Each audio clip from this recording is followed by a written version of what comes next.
Comme les autres enfants, Enzo, 11 ans, parle et va à l'école malgré son handicap. Mais ça n'a pas toujours été le cas. Très tôt, Cécile, sa maman, détecte le retard de son petit garçon. À 4 ans, les médecins l'orientent vers une séance de psychanalyse. Ça a été 30 minutes de troubles du comportement, de lançage de jouets, de se taper, de vouloir sortir vers la porte parce qu'il n'avait qu'une envie, c'était sortir, et elle le faisait revenir et il repartait. Et voilà, donc la séance a été uniquement comme ça. Le manège. T'as les tickets pour les manèges, toi? Non, juste Max. Au bout de 3 rendez-vous, la maman renonce.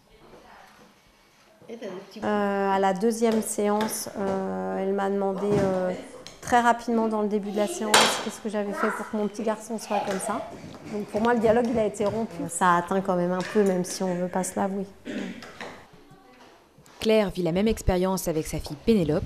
En septembre dernier, elle ouvre un centre pour enfants autistes après 2 ans de psychanalyse familiale, 3 fois par semaine.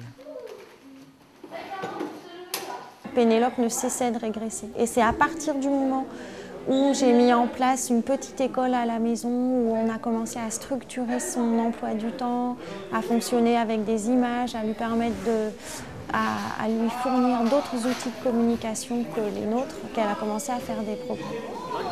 Désormais, il s'agit de travailler sur le comportement de Pénélope. À 12 ans, elle ne prononce que quelques mots. Pour pouvoir communiquer davantage, elle apprend avec son éducateur à demander ce dont elle a besoin en se servant d'images. L'école était partie, titi, le titre, ça dit, titi. Pour certains psychanalystes, cette prise en charge n'est pas à la hauteur des troubles.